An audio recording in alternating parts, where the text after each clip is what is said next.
அனைவருக்கும் வணக்கம். நான் உங்கள் ஹீலர் சக்திவேல் யுவராஜ் பேசுகிறேன். இப்போ நம்ம பார்க்க போகிற தலைப்பு என்னென்னு பார்த்தீங்கன்னா பிரமேக நோய். பிரமேகம் அப்படின்னா என்ன அப்படின்னா ரொம்ப எளிமையாக சொல்கிறது. இப்போது நீங்கள் உணவு பழக்கத்தால் வரக்கூடியது சக்கரை நோய். இதுவே உணவு பழக்கங்கள் ப்ளஸ் என்ன ஆகுது, வாழ்வியல் முறை, ஜெனட்டிக்கலாக வரக்கூடிய சக்கரை நோய். இதெல்லாம் இல்லாமல் ஒரு சக்கரை நோய் இருக்குது, அதுக்கு பேர் தான் பிரமேகம். இது எப்படி வருது அப்படின்னு பார்த்தீங்க அப்படின்னா, ஒரு ஆண் தன்னுடைய மனைவியோட மாதவிடாய் நாட்களில் செக்ஸ் வச்சுக்கிறதும் ப்ளஸ் வேறு வெளியில் போய் வேறு பெண்களோட தொடர்பு வச்சுக்கிறது, இல்லை வேறு பெண்களோட போய் தொடர்பு வச்சுக்கும் போது அங்கே அவங்களுக்கு ஒரு நோய் இருந்து அந்த நோய் ஆணுறுப்பின் வழியாக தொற்று ஏற்படுதல். இது முழுக்க இதுக்கு பேர் தொற்று ஏற்படுறது தான். இப்போது மனைவியோட மாதவிடாய் நாட்களில் உறவு வச்சுக்கிட்டு அங்கே ஆணுறுப்பில் தொற்று ஏற்படுறது, இல்லை விலை மாதுகள் அந்த மாதிரியான பெண்கள்கிட்ட போய் தொடர்பு வச்சு அங்கே தொற்று ஏற்படுறது. ஸோ இந்த மாதிரி பல சில விஷயங்களால் என்ன ஆகிடுது அப்படின்னு பார்த்தீங்க அப்படின்னா, அவங்களுடைய ஆணுறுப்பில் தொற்று ஏற்படும். அந்த ஆணுறுப்பில் தொற்று ஏற்படும் போது அந்த தொற்று எப்படி இருக்கும் அப்படின்னு பார்த்தீங்கன்னா, முன்னாடி நுனி பகுதிகளில் என்ன ஆகும்னு பார்த்தீங்கன்னா, வெள்ளை பூஞ்சான் மாதிரி வெள்ளை மாதிரி ஒரு எப்படின்னா செவுத்தில் தண்ணி ஊறி ஒரு வகையான பூஞ்சா இருக்கு இல்லைங்களா, அந்த பூஞ்சா மாதிரி இருக்கக்கூடியது முன்னாடி இருக்கும். சுற்றி சிகப்பு டாட்டா சிவப்பு புள்ளியாக இருக்கும்.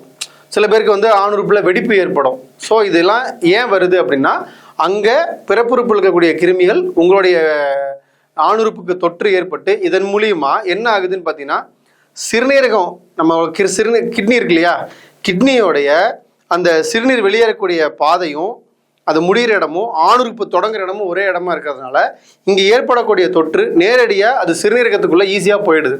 போகிறது மட்டும் இல்லாமல் அங்கே சில காயங்களை ஏற்படுத்தி அங்கே சில உபாதைகளை ஏற்படுத்திட்டு அதுக்கப்புறம் என்ன ஆகுன்னு பார்த்தீங்கன்னா ரத்தத்தில் கலக்க ஆரம்பிச்சிடும். ஏன்னா சிறுநீரகத்தோட வேலையை என்ன, ரத்தத்தில் இருக்கக்கூடிய கழிவுகளை வெளியேற்றிட்டு நீரை பிரிக்கிறது, தண்ணி இருக்கக்கூடிய சத்தை உள்ளனுப்புறது, ரத்தத்தை சுத்திகரிக்க பண்ணுறது. அப்போ இந்த கிருமிகள் என்ன ஆகுனா ரத்தத்துக்குள்ளே எளிமையாக கலந்து உடல் முழுக்க எல்லா பகுதிகளையும் போய் பரவிடும்.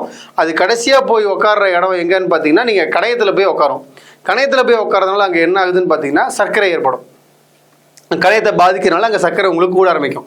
ஸோ இப்போ ரொம்ப சிம்பிளாக பாருங்கள், டயபெட்டிஸ் உணவு பழக்கங்கள் ஜெனட்டிக்கலாக வர்றது, ஸ்ட்ரெஸ்ஸு, லைஃப் ஸ்டைல் மூலிமா வர்றது, சர்க்கரை நம்ம நார்மலாக எல்லாரும் சாப்பிட்ற சர்க்கரை நோய்க்கான வருது.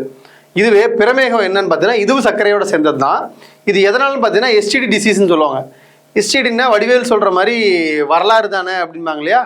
நீங்கள் ஒரு வரலாறை படைச்சிருக்கீங்க இல்லையா, ஒரு வரலாறு மிகப்பெரிய ஒரு வரலாறு உருவாக்கியிருக்கீங்க இல்லையா, அந்த வரலாறுடைய முழு பதிவு தான் செக்ஸுவல் டிரான்ஸ்மிஷன் டிசீஸ். அதாவது நீங்கள் உங்களுடைய ஒழுக்கமின்மையினாலும் சில உங்களுடைய ஆசைகளாலும் ஒரு தவறான புரிதலாலையும் நம்ம ஒழுக்கமின்மையாலும் அங்கே நடக்கக்கூடிய தவறுகள் தான். மாதவிடாய் நாட்களில் பெண்களை நெருங்கவே கூடாது.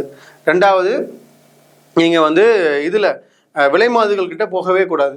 அப்படி நீங்கள் சேஃபாக போயிருக்கீங்க, நான் சார் காண்டம் யூஸ் பண்ணியிருக்கேன் அப்படின்னாலும் நீங்கள் சேஃபாக போயிருந்தாலும் ஒரு வகையில் அங்கே தொற்று ஏற்பட்டிருந்தால் உங்களுக்கு பிரமேகம் என்னும் நோய் உங்களுக்கு வந்துடும். இது என்ன ஆகுதுன்னு பார்த்தீங்கன்னா, நீங்கள் சர்க்கரைக்கு சாப்பிட்ற மாத்திரையை சாப்பிட்டே இருப்பாங்க. ஆனால் என்ன அங்கே பிரச்சனை ஆகும்னு பார்த்தீங்க அப்படின்னா, அங்கே சர்க்கரையோட மருந்து சாப்பிட்டாலும் அங்கே நோய் குணமாகாது. ஏன் அப்படின்னா, மதுமேகம் நீர் அப்படிங்கிற பிரச்சனை, நீரிழிவால் வரக்கூடிய சக்கரை நோய் வேற, பிரமேகத்தால் வரக்கூடிய சர்க்கரை வேற. நீங்கள் என்ன தான் சாப்பிட்டாலும் சர்க்கரை கூடிக்கிட்டே போகும். 300-400 கூட்டிகிட்டே தான் இருக்குமே ஒழிய, 250-300-400 கூட்டிகிட்டே தான் போகுமே ஒழிய, நீங்கள் சர்க்கரைக்கு மாத்திரையாக போட்டாலும் பெருசாக அது குறைக்காது.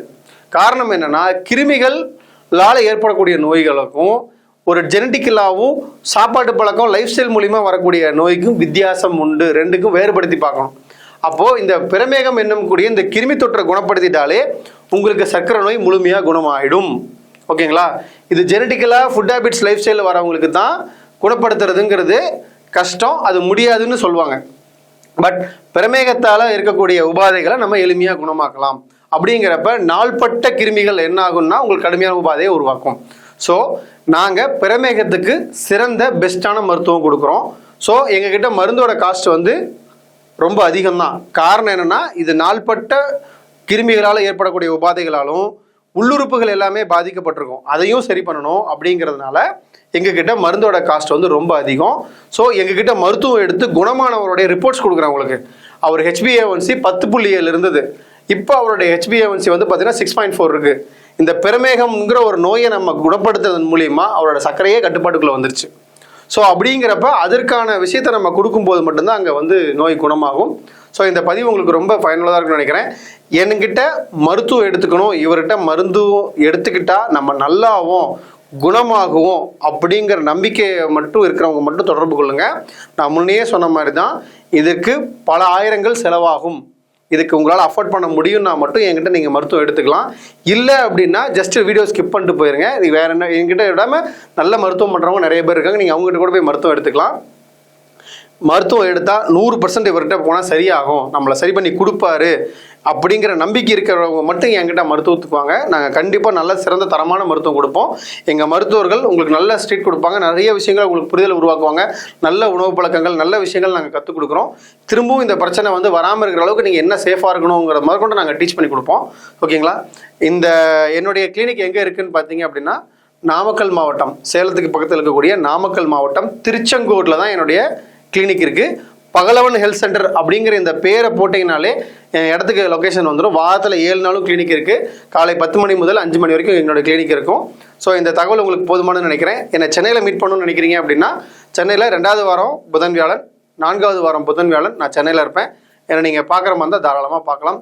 மேலும் டீட்டெயில்ஸுக்கு நீங்கள் வந்து என்ன பண்ணலாம் அப்படின்னா எனக்கு வாட்ஸ்அப் பண்ணுங்கள், நான் உங்களுக்கு ரிப்ளை பண்ணுறோம். சரிங்களா? நன்றி, வணக்கம்.